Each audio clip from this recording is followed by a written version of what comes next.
Hi, everyone. We're Not So Giant Women, Hello. Steven Universe podcast, hosted by Daria and Ivy. Today we're doing Say Uncle, and I'm sure everybody is just thrilled about that. Yeah, I know it's the crossover with a show I haven't seen, and you've said it's non-canon, so I don't need to thread it too hard. Yep. And everybody knew when it aired that it was crossover, so, it's fair for you to know. But you don't by any chance know what we're crossing over with, right? You mentioned last time, or at some point, there was a show called Uncle Grandpa, which I am aware exists, but that is the beginning and end, at least until about 12 minutes from now, of my association with Uncle Grandpa. Yeah, well, I guess we'll see if you were better off before that, or if you're going to treasure this episode. I don't know, we'll just have to go through it and find out. Here we go. We are the crystal gems. We'll always save the day. Oh, Steven! Now who's next?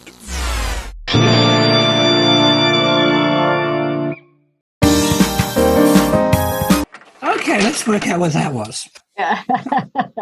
This intricate plot that we instructed for us. Well, insofar as this is any time at all, seems to be a little while ago because Steven's trying to put together how to summon his shield. He's sitting there on the beach and he either fails or brings up his bubble. He calls out for anyone to help him, and in a herald of spouting dolphins and giant clamshells, Uncle Grandpa appears dressed as the late Rose Quartz. However, Steven does not object to this. He's just relieved to see Uncle Grandpa, who he knows, and who probably people who watch Uncle Grandpa know, but we don't. And explains the problem, and Uncle Grandpa says that, yes, he was there when Steven first learnt that he needs to be protecting people to use his shield. And we flash back to the first episode where Uncle Grandpa is busy in a little promo image at the bottom of the screen. And in this instance, talking right over Steven and co, as occasionally happens with those promo things that has to be said. So rude, Uncle Grandpa. Rude. But also rude Cartoon Network. Uncle Grandpa assures Steven and us that none of this is canon, but this is, produces a cannon from his bum bag and sinks a ship out in the ocean, which has Lars and Sadie on it, who cry that their ship has been sunk. Best joke. Yeah, that one they nailed. That one I've given them. A variety of other elaborate weapons are used as Uncle Grandpa tries to threaten Steven or vaporize him. Use his shield. Back at the treehouse, the other crystal gems spot this and intercede because, as far as they are concerned, Uncle Grandpa is a dangerous reality warper who endangers the fabric of space-time. And, well, it's hard to disagree with them on this point. Yeah. They learned that he's Uncle Grandpa, and they pointed that this make him Greg's father and brother, which would explain a lot. So there's a quick inbreeding come incest joke on this kid's show. Good Lord. Steven assures them he's in fact everybody's Uncle Grandpa, and we have this animation of their heads floating around the Earth, and apparently they experienced their heads coming off and floating around the Earth, which lends to the whole dangerous reality warper thing. The three consider that Uncle Grandpa has to be attacked, destroyed. They deploy their weapons. Uncle Grandpa and Steven make a run for it until they step into a plot hole. A giant white space envelops the screen. And we next see Uncle Grandpa in the UGRV, the Uncle Grandpa Recreation Vehicle, which is a recreation vehicle that appears to be bigger on the inside, but that's old hat to someone like me. Yeah. And Steven has been stuffed in the glove compartment, which is actually incredibly cute. Yeah. We meet some of Uncle Grandpa's friends, including Pizza Steve, who is a giant sapient slice of, well, not that giant, a larger than average sapient slice of pizza wearing sunglasses. Mr. Gus, who is some kind of reptilian creature or bunyip or something. And giant realistic flying tiger, who is a photo cutout of a tiger. Sometimes it's what it says in the tin. And Mr. Gus has made himself a gemsona, but Peter Steve thinks that Mr. Gusite is dumb and scrolls over his tablet. I don't remember where we get to from here. I think we find that the crystal gems are still running about in the white space, and Pearl is freaking out. Pearl freaks out a lot, even by Pearl standards, with some quite anime tears this episode when Pizza Steve comes into the white space with a Steven Universe-like haircut and says that he's Pizza Steven Universe. Pearl says, "That's not my baby!" And Amethyst eats Pizza Steve. Yeah, I think my recent throat troubles were just leading up so I could do that. Yeah. Amethyst eats Pizza Steve, which they actually look a little disturbed at, but, well, if you're a pizza and you're around Amethyst, you're taking your life into your own hands. Garnet stamps her foot, which shatters the white space and roll back on the beach, and Gems go to attack Uncle Grandpa, and Steven's desperation to protect Uncle Grandpa causes his shield to deploy, and that has solved the issue, and Uncle Grandpa is on his way on the back of giant realistic flying tiger, checking off a list of people he's visited who I recognize as characters from other Cartoon Network shows, leaving Clarence as the one he is going to visit next. And we end on a card saying R.I.P. Pizza Steve. Wow. I think I captured that insofar as anything could. I mean, you gave it the respect it deserves. So yeah, April Fool's episode. Yeah, which was in fact noted in the episode. It aired on April 2nd, but still. Yep. What do you think? There were lots of funny bits, individual bits of a second long. I don't know, I liked it as a whole. Yeah. Often the purpose of a crossover is to invite people who are fans of one thing to look at the other thing, but I feel no burning urge to fire up a bunch of episodes of Uncle Grandpa. Same. Even though I know I can because I know it's on a local streaming service because I saw the "You May Also Like" card. Well, you're wrong, advert card. Yeah, I'm not such a huge fan of like the LOL random humor that is on some of these kinds of shows. It's like, look at me, I'm wacky. I just grew another head and said something absurd. It can be. I do like it sometimes, but sometimes when the joke is only that it's random, it wears thin pretty quickly. Yeah, exactly. And I'm sure I could be called out many a time on, but you like this joke, but not this joke, and this was random and this wasn't, and yeah, look, it just didn't all work for me, okay? Yeah. Digression, but have you ever seen Harold and Kumar go to White Castle? I saw bits. There's a joke in there that I feel like most people who are writing for a movie like that would do it over and over again. And I just thought that the joke was the best thing ever because it happened once and they never mentioned it again, which was just like, I guess one guy was going to the bathroom and like on the side of the road, he was peeing on a bush and some other random guy just walks out of nowhere and starts peeing right next to him. And he's just like, why are you doing that? And the guy's like, what, this your bush? You have an emotional attachment to this bush? And he's being real aggro about like, why don't you want me to pee next to you on this bush? What's wrong with you? And I kind of expected for the rest of the movie for this guy to just show up peeing on things, but he didn't. And that made it such a good joke because it wasn't a running gag. And that is pretty LOL random, but it's exactly the kind of thing that I think is hilarious. Yeah. So I don't know, and I don't like the whole like random fart jokes and stuff. You know, Steven's jumping and a little fart comes out of his butt, or random burps and stuff like that. Yeah, not that fun. Yeah, and I don't know if this is what Uncle Grandpa is like all the time, but yeah, I mean, if it is, it felt like this was the Steven Universe character sort of getting snared into an Uncle Grandpa episode. Right. They were kind of treating him like he was an existential threat. He was a monster that had come there to mess with space-time. So they reacted to him in a pretty typical Gem way, like, we'll pull out our weapons, we'll destroy him. One of the few times, granted uncanonically, we can probably take that note as pretty much everything from here on in, that they sort of stepped up against a threat that wasn't of Gem making. Right. I've often wondered if they do that, or if, but a lot of the time they're sort of like, a lot of time the main threat comes from Gem stuff, and I wonder, if something else pops up, do they take to arms, or they go, oops, not our Gem, not our Crystal?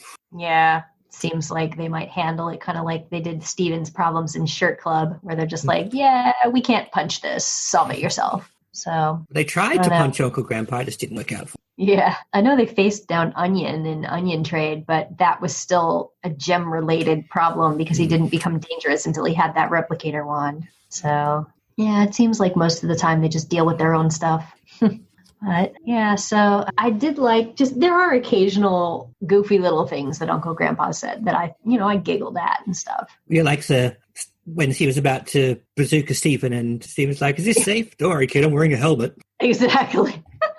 That was one of my favorite ones. And them tripping over the letters that were on the beach. Well, I think it was just Amethyst tripped over the letters. And it's like, why?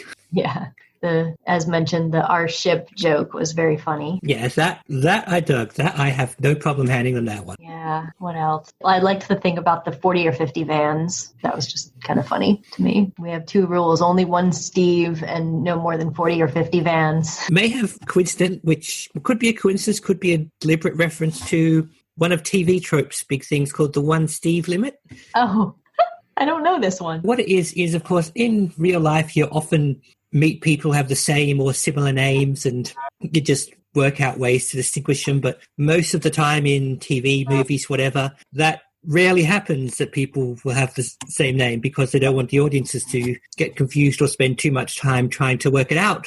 So Yeah. Steve was an arbitrary choice of name for that, but it did work out in this episode that the one Steve limit has in fact been breached. No, I like that. Yeah. I've written a couple of things where people have the same name in the same work, just because I know that. And I never liked it. It was so unrealistic that very common names would only be shared once, Yeah. So, We knew a bunch of Sams. We gave them numbers. yeah. In my life, it's mostly been a proliferation of Mikes. Yeah. There were an awful lot of Marcuses at my school, which was not a common name, I thought, at the time, because I never met any before, and then I met like 6 at once. Wow. Yeah. Well, I currently have one friend named Steve. I've had others, but I think I only have one active, friend in my friend group named Steve. And I have another friend that goes by Steven, but I haven't seen him in a long time. Pretty common name. So I guess they planned to have this air in the first season, which is why Garnet was still wearing her previous outfit. Yeah, that I noticed but didn't mention. And along with Stephen's power troubles, would suggest this is a lost first season episode. But as noted, not canon, so doesn't really matter. And some people were saying, maybe if this would count as canon, and Uncle Grandpa's advice is what helps Stephen get better control of his shield. And then now every time you see him smoothly pulling it out, it's because he's remembering Uncle Grandpa. Yeah, well, I mean, it does. The stuff about his shield does actually fit with the rest of the show. Yeah, it does, surprisingly. So if you're desperate that it has to fit because it's an episode of the show, there is certainly a few points in season 1 it could happily slot if you just ignore this isn't canon thing. Yeah, the weird sort of fourth wall breaking that happened. Yeah, well, he's a reality warper, so that much at least the gems pretty much nailed him on. That's true. It looked like we briefly stopped off back in his native world when we saw his RV and his friends. Yeah. That's what it looked like to me, too. The style was slightly different. Well, the palette shifted a bit, too. Yeah, it did. Which means before I tweeted, Stephen actually looked a bit unwell because they used the Caucasian skin tone, which I guess they use on the Uncle Grandpa show rather than on Steven Universe show. Yeah, I did notice that. And just the color, the color palette in Steven Universe does tend to be more pastel-y, too. And Uncle Grandpa was very, I don't know, like a primary school book that doesn't have that many colors to print their stuff in. Yeah, and Stephen's shirt looked pinker too, which was another thing that stood out because, of course, he's the one we see every week, so we noticed the difference. I don't think I'd made note of that, but I did notice the skin color. He looked a little jaundiced. Yeah, that was my first thought too. Yeah, although he was also stuffed glove compartment, so. Maybe he's just getting his circulation back. In fact, that reminds me of another cartoon crossover when The Simpsons and Family Guy did their thing, because everyone retained their usual skin tones and the Griffin's skin is far closer to actual human skin color than The Simpsons. The Simpsons, by comparison, looked horribly ill and jaundiced even though they're normal colors because your baseline has been thrown. Yeah. It really doesn't stand out when you're watching the show, but when they're next to somebody in Family Guy or whatever, it's very noticeable. So we've established you would not jump on the bandwagon to watch more Uncle Grandpa. I have not either. I admit there's a part of me that's at least curious to see what the fuss is about, but unless it's a very different show, I can't imagine that curiosity is going to end with me rushing out and buying Uncle Grandpa box sets. Nah. And that curiosity is also only a little bit more there because I know, see above streaming services, that I can just press a button and watch part of an episode without any actual effort. I've seen part of another episode of the show because someone said it had a reference to Steven Universe in it. And it was an episode called The Grampies, which I guess was like the Emmys or something. And he was giving out awards to other shows, except then he would win them all. And he somehow also won Best Episode of Steven Universe.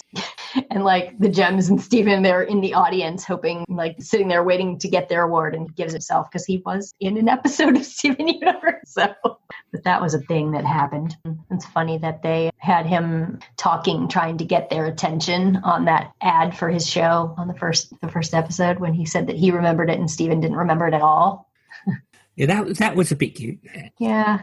And we've all been bugged by, I'm trying to watch the show and the bottom third of the screen has been stolen, and so is half the dialogue because someone wants me to watch another show on the same channel that I'm already watching. Yeah, I can kind of understand if it's just like a rather unobtrusive ad or something, but if it makes noise, that's like unforgivable for me. So I don't know if Uncle Grandpa was advertising on Steven Universe at the time. They very well could have been. I don't have any recordings of that, but of course I did, I probably do not have a version of the episode that was the same one that went out on the air. So I thought it was kind of funny that Amethyst was sort of into him. She was like, I kind of like him. Yeah, I can imagine his random and occasional simple pleasure nature, like 300 subs, would appeal to her.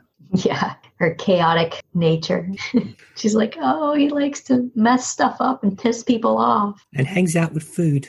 Yeah, there is that. There's another thing where he was playing video games. So she'd probably be into that. Yeah. How do you feel in general about crossovers and stuff? Have you have any that you liked? Oh, in the wider sphere, I think it's very much a case-by-case basis for me. I quite enjoyed the aforementioned Simpsons Family Guy crossover. Oh. Fun fact, that meme doing the rounds of Ralph Wiggum saying he's in danger, that's from Family Guy rather than The Simpsons. Funny.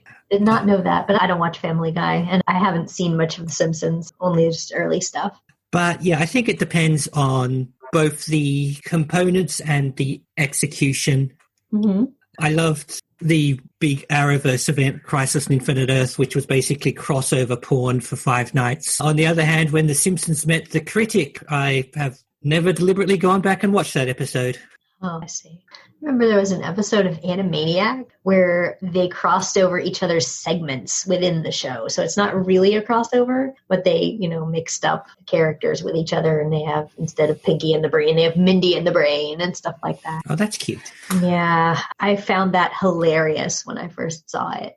I think because you're like expecting their shtick to come out and they're stuck with somebody else's shtick, I think also when it comes to between franchise crossovers, a lot of the ones I've seen or read or whatever fall into the trap of kind of ostensibly being a proper crossover, but it's really just one show showing up the other.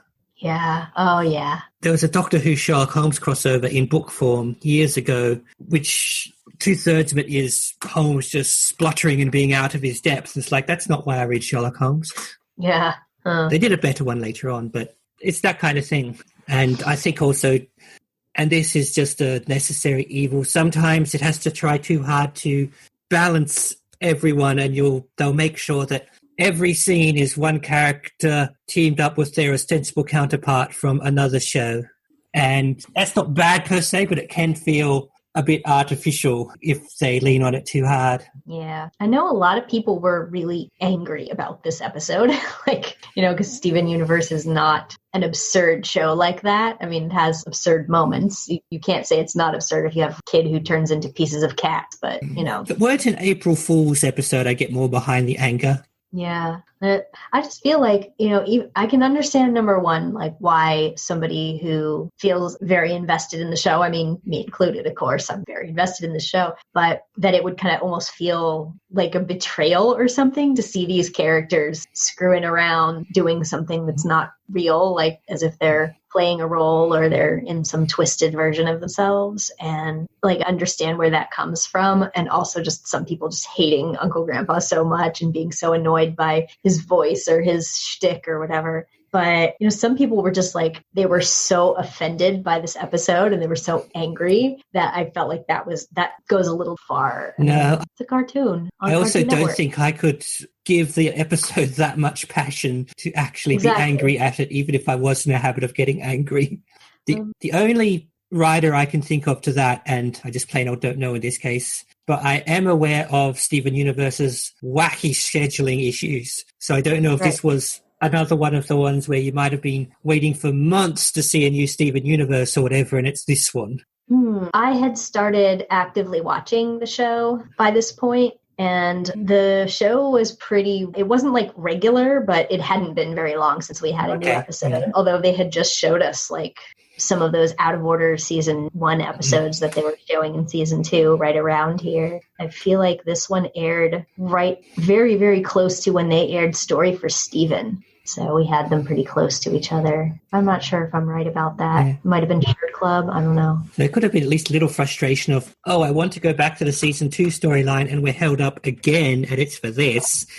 Yeah, exactly. There have been a few episodes that got sort of caught in the crossfire of people being more frustrated than they would have been otherwise story-wise because of the way the schedule was working. I think that's always going to leave a bad taste in people's mouths. But especially when you hear the creators talk about stuff like this, it's like the creators are part of a team that works at Cartoon Network, and Cartoon Network has all these other people making cartoons in the same building, and they're friends, and they know each other and stuff, and they want to have a good time. They want to do some fun stuff. And they also remember being kids and thinking, oh, wow, that's wacky and fun when the characters hang around with each other in like advertisements and stuff like that. It's funny to watch them run around and shake hands or stand in a group on the bumpers and the advertisements and stuff. So it's kind of like, it's a show that we want to respect kind of as a work of fiction, but we also have to understand it's part of a big sort of cartoon empire where there are people making it and making fun stuff that's related to it. I don't know. So I couldn't see getting too mad. Yeah, and there's also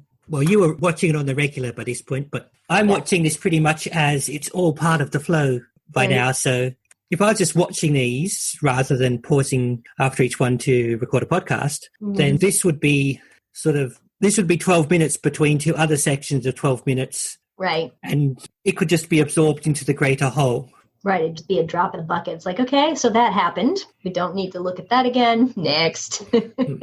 To make an entirely out of genre comparison, the third season of Star Trek Discovery, the first episode had almost none of the regular characters in it, setting up a bunch of other stuff. The first episode, And the second episode caught up with the rest of them and going on from there. At the time, of course, when that's the only episode you've got of season 3, that's frustrating. But if I step back and think, how would this look if I watch this as the first chapter of 10 or 13, however many they're doing, then it will make perfect storytelling sense. So I think that, is this part of the whole, or is this just the only installment of your show you're getting that day, is also a factor.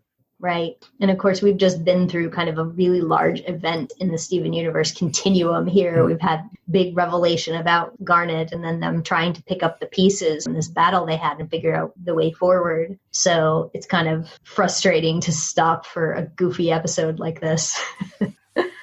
Yeah. But again, if I go back to these on DVD or digital, whatever, and I go, I was really getting into the season 2 storyline, skip is all I need to do. That's right. Yeah. And I feel like if some people have really strong feelings about you should skip this one if you're showing it to someone, don't torture them with it. But I just feel like everybody should see every episode if they're going to be shown the whole thing. Like, this counts. This is an episode of the show. It was written and drawn by the people who make this show. Yeah. Unless you've some particular reason not that you need to skip a bunch of episodes for time or, I don't know, disk space or something. Yeah, just put them all in. And I feel like it has its own value, just not really overall to the story. So, but it's part of understanding it as a cartoon is also understanding it as part of a parent company, that decisions are being made about it and how it is put into the world that affects more than just what the writers are writing. So that's what we're seeing. So whose idea was it? Do we know? Because I know that one of the things with the Simpsons critic crossover is that it was pretty much from above, and a lot of people working on the Simpsons weren't happy with the directive. The people on The Simpsons weren't happy? Yeah, because they didn't want to... Because the crossover was basically the critic guest starring on The Simpsons, and a lot of people making The Simpsons like, okay then, guess we'll put Jay on this episode. I guess. I don't remember, but I remember hearing that Rebecca Sugar was excited to do it, like that she wanted to do it and that she thought it would be fun. One of the writers, Matt Burnett, he's kind of a troll. I might have mentioned him before, but he's kind of a troll on, at least he was at the time, on Twitter. And leading up to this episode, he was talking about how, no, this episode is entirely canon and it'll change things. And what else did he say? I think I wrote something down about him so that I would remember to read it to you. Okay, yeah. So he said the crossover was going to be canon. And then he also said, here it is, that Pizza Steve and Steven were going to permanently switch shows after this episode. Can you imagine? If he really wanted to dedicate himself to the bit, he should have made a fake promo for the next Steven Universe with Pizza Steve in it. Oh, fake promos. Well, I'll have something interesting to say about that in episode 121, but it pisses people off. That's all I'll say when they lie to us. Well, as for that one, for the first part, I would have thought, really? Then when he gets to and they're permanently going to twitch, I would have thought, okay, you're messing with me. Even I can tell that. Yeah, I mean, first of all, that's absurd. But secondly, Matt Burnett was known at this point to say completely absurd things. Like somebody once asked him, "Is Steven Universe going to die?" And he goes, "Yes," sad face. I'm like, all right, good for you. I don't know. That's what it is. But I don't know, it was aired so shortly after the big successful first Steven bomb that some people thought that it was a bad idea because, like you were saying, most of the time, shows that do crossovers are kind of trying to get more of each other's fans into each other's stuff. And it's definitely not something that makes Uncle Grandpa look particularly appealing. And then most Steven Universe fans were not, they weren't happy. So, I imagine just by law of numbers, it must have picked up one or two either way, but a few either way, I'd say. Who knows? I mean, it seems impossible that it wouldn't work at all, but I also feel like people who would watch Uncle Grandpa and enjoy it are probably, younger kids. And a lot of them were already watching both shows. I don't know. That's my opinion, but I'm also not studying Steven Universe or Uncle Grandpa's ratings. So, but I hear it did pretty well. They had definitely gotten a big ratings boost after Steven Bomb #1. Wait, I have loads more probing questions to ask. Can I possibly make a probing question about this episode? I don't know if I can. I was going to say, can you? I mean, I'll allow it, but can you? So let's see. So Uncle Grandpa survives as kind of an absurd and fourth wall breaking, talking to kids at home kind of thing character because he's just absurd and he's a reality master or whatever. Do you think that fourth wall breaking would work in Steven Universe without that? Do you think that it could be done? Not fully. Not in a full-on Deadpool / She-Hulk or / Uncle Grandpa full awareness of I know I'm a character in a show. Unless you possibly, if you had a Mr. Nobody style character who was the only one aware in a show and no one else was processing this and it was done sparingly. I've heard to Mr. Nobody in Doom Patrol. Okay, in the first season, the voiceover narrator is also a character in the main parts of the show, and it becomes clear that he's aware he's the narrator and he's aware in a show, but it doesn't actually affect the plot in any way. If you removed all those references, the story would still work. It's more just a few asides. Oh, and at one point when he's not in season 2, someone asks how come they haven't seen him lately, and another character says, oh, he's got some animated gig now. But that's also a bit Doom Patrol's the sort of show where you can get away with a quick one of those. I see. I could get with Steven Universe doing a smaller amount of maybe not breaking the fourth wall, but maybe messing with the format a bit.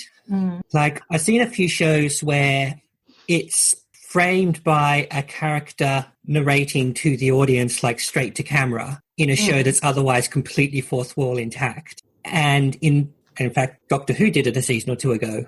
And those slight things, because, again, it doesn't intrude on the story and could usually be safely removed or are sufficiently isolated. I think a few tricks like that, like maybe a I forgot what it's called. Rashomon? They could do a Rashomon thing if they weren't so wed to everything as Steven's experience. Mm. That's where different characters tell their version of what they remember happening, and you see it as based on their telling as opposed to maybe what really happened. It could do something like that where you're messing with the fourth wall, but it's not really stopping to say, hey, we're in a show. We're going to have an ad break now, which means in story we must have been standing here for several minutes if you think about it. Right. So I think the show, at least up until I've seen, of course, could get away with some format-bending, fourth-wall permeable tricks like that, but not out-and-out stuff like Uncle Grandpa one of the most popular and known examples at the moment, or Deadpool do. Right. I mean, they even skirted it a bit where Garnet says she can't wait for this episode to be over, and you're a bit, does she mean this incident or this piece of televisual media? Right, but this episode had Amethyst tripping over words on the screen and all that stuff. So, yeah, the thing where Steven said in the message, and when he said, my mind is the internet, I know every continuity mistake ever made on television. I felt like that was the closest they ever got to kind of, and it wasn't even really close, breaking any walls. Yeah, everything they've had so far, I mean, every time they've gone near it so far, it's something that still makes perfect sense in story. Right. I mean, someone could still make that I'm the internet joke in real life. Sure. And it just so happens that the one who did is on television. Right. I actually heard a few people saying that they were upset that Pearl had the overreacting, the extra screaming and the flipping out and stuff and making it cartoonishly funny. Because I guess because there was a lot of unreality going on, that it's actually a rational response to respond to reality turning itself inside out, to flip out. And, she treated like, oh, that's so hilarious that she's having an anxiety meltdown. A lot of people are uncomfortable when they see stuff like that. I mean, I know it's made as a cartoon, but I can see why that upset some people. Yeah, I was fine with that. And from the other side, the reality warping, we see that it's affecting them too. So if you want to say that it's making Pearl react a bit differently to normal, that's fine too. Yeah, I guess some people are just, they don't like to hear, somebody like her is freaking out about something that is freaky. And then she's just literally told you're overreacting, or, that her anxiety is funny. Like, a lot of people don't like when somebody is clearly having a meltdown and everybody else processes it as hilarious. And I can see why. But I mean, we're also dealing with absurdity. We're dealing with canons coming out of people's heads. And as a gentle parody of Pearl's tendency towards histrionics, it works too. Right. With Amethyst going, I also apologize for Pearl. Yeah, that was bang on Amethyst. Right. In fact, if I had to pick one of the characters who knows they're in a TV program but just chooses not to mention it, it'd be Amethyst. Oh, that's true. See that? What was it? Yeah, the exit that Uncle Grandpa had on the giant realistic flying tiger, where he's talking to the kids about don't see with eyes clouded by hate or whatever, and the thing is farting a rainbow.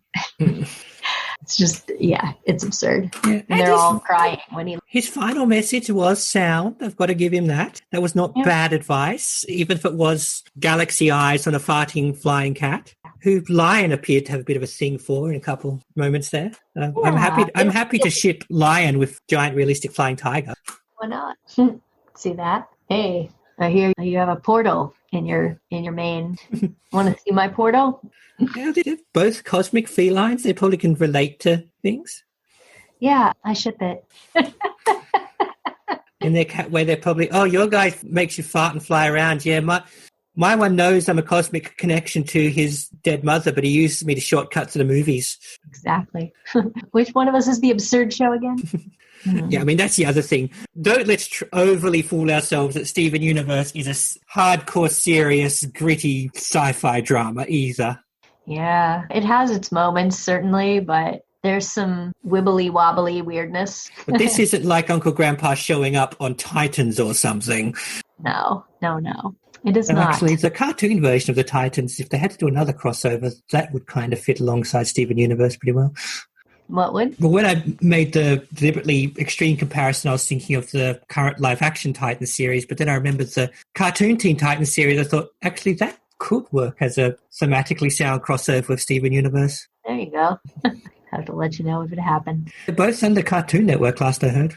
Yeah, there's jokes about Teen Titans Go being like 24 hours a day. And Oh, yeah, I'm aware of those. Well, apparently Teen Titans has crossed over with Teen Titans Go just to confuse matters. oh, I think I knew that.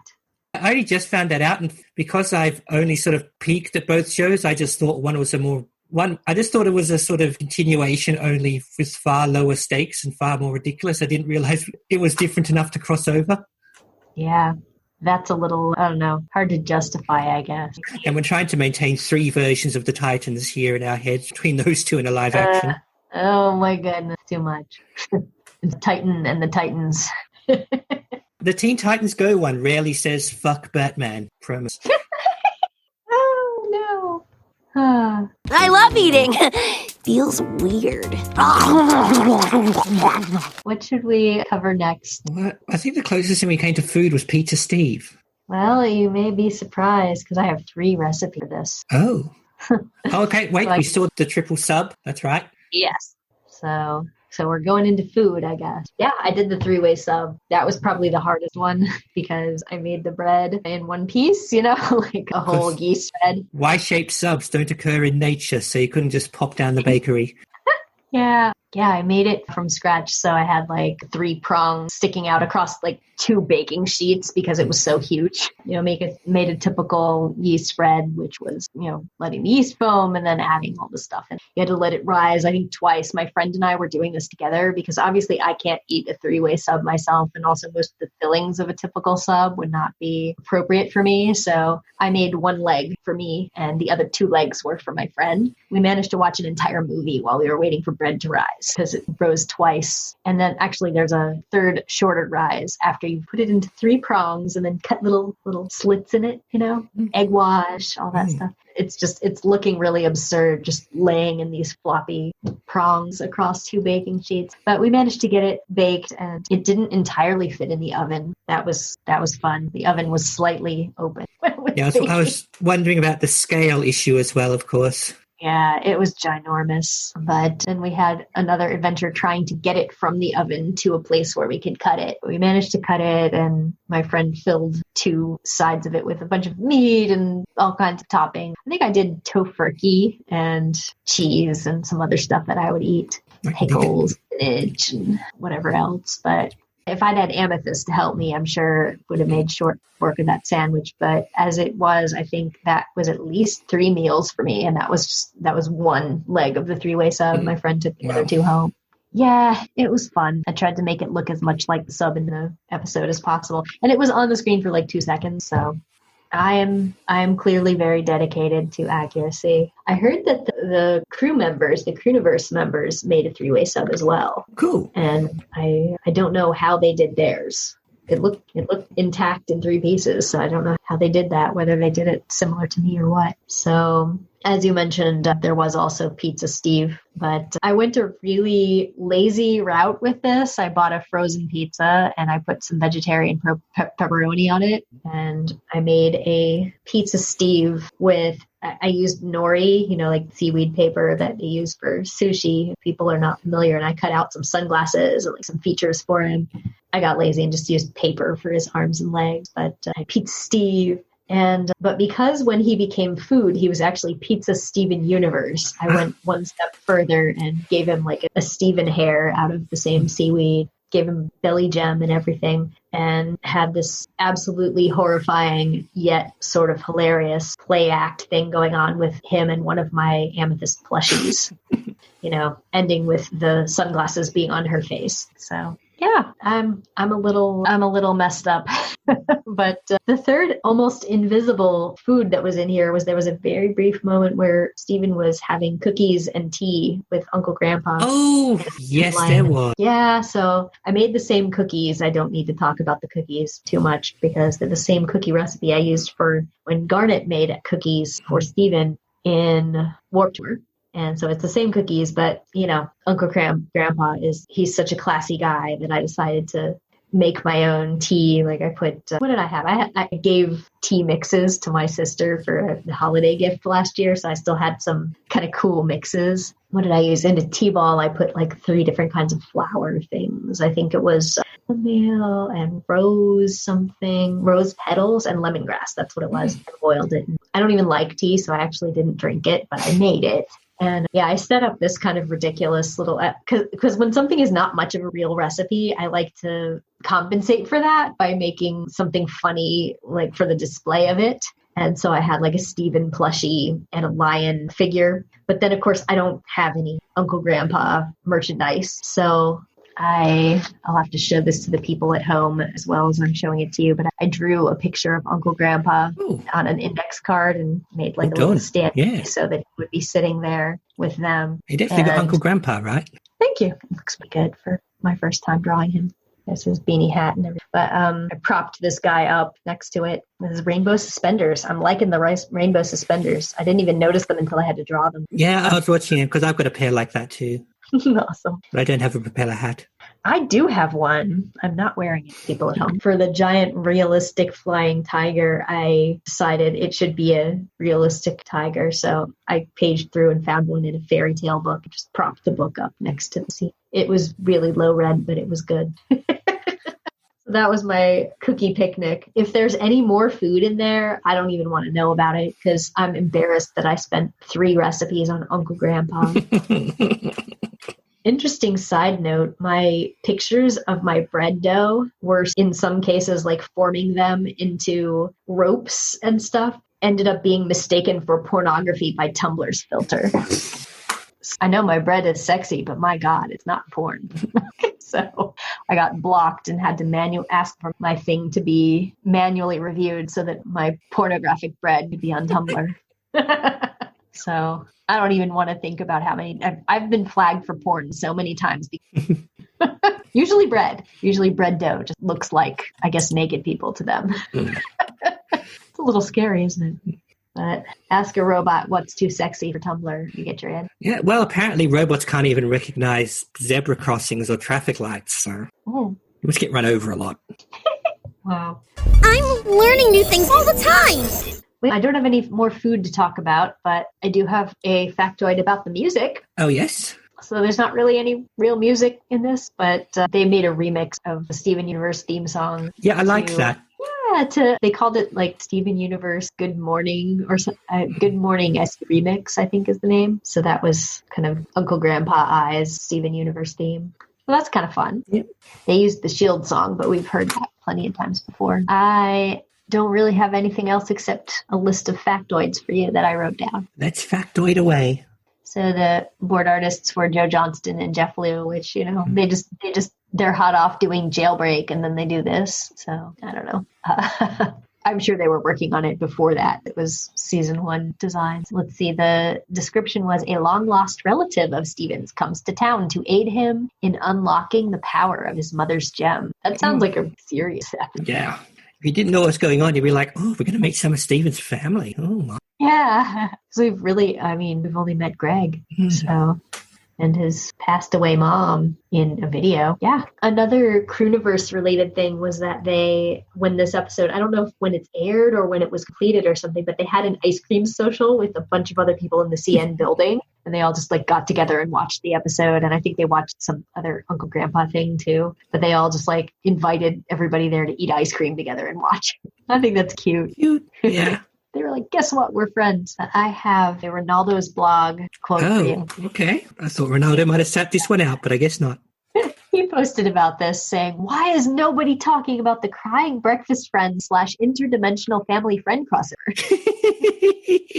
And his commentary says, I'll admit, I was kind of skeptical when I first heard about it. Like, just because they're 2 shows on the same network and both have friend in the title doesn't mean you should do a crossover. But it was pretty solid. I like that they brought back Crying Egg and then IFF immediately sat on him, broke him again. That was pretty funny. I gotta watch more interdimensional family friend.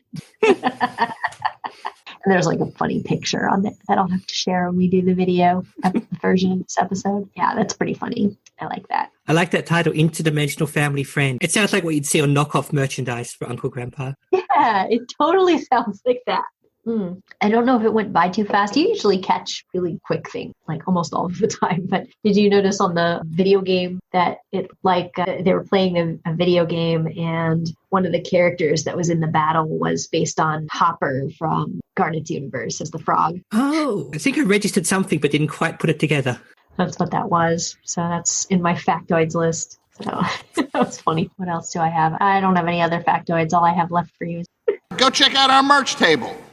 What merch does this week give us? You know, I was thinking about this for a while because I was like, okay, what could be Uncle Grandpa-ish? And I was thinking maybe I would show you some stuff that's like not really canon, you know, but I ended up finding something better. I have two things. One of them was given out, I guess, at a convention. I don't know if it was San Diego Comic-Con or some other convention, but they released a Cartoon Network Mad Libs buttons. Ooh. And so 4 cartoon shows that were on CN are on there, and Uncle Grandpa and Steven Universe are represented.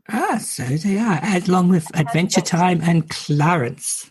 And Clarence was mentioned in this episode, so that worked. Yeah, so they're Mad Libs buttons. I guess Steven's is Defenders of Planet Blank. Uncle Grandpa's is Blank Morning. Blank Morning. He had good and bad this time. The other thing that I have is kind of similar. Free Comic Book Day did this, and it's a kaboom thing with a bunch of CN shows, and Uncle Grandpa and Steven were in this mix. Cool. So, Yeah, I recognize most of those, but not all.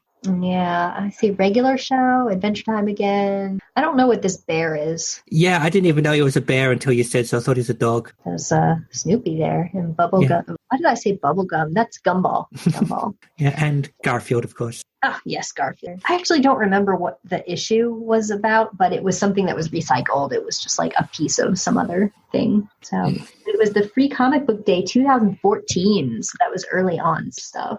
Yay.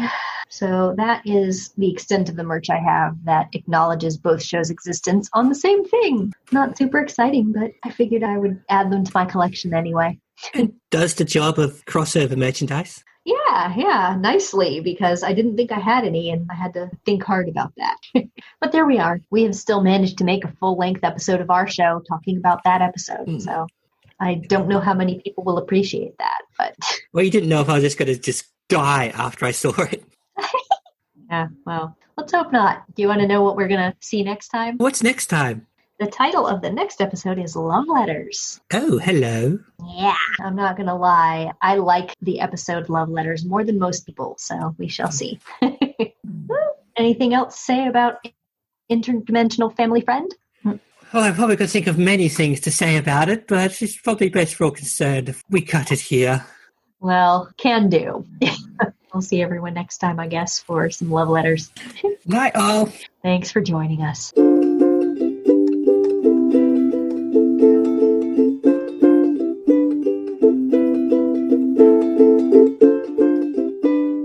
You've been listening to Ivy and Daria on Not So Giant Women. You can find episodes of the show in video form by looking up Not So Giant Women on YouTube. Or in audio form at anchor.fm/NotSoGiantWomen or your podcatcher of choice. You can also find us on Facebook. Audio production by Daria. Video production and music by Ivy. Daria can also be heard on Podsploitation, the Ozploitation podcast. And Ivy at her Steven Universe fan blog at love-takes-work.tumblr.com. Steven Universe was created by Rebecca Sugar and remains property of Cartoon Network. No infringement is intended.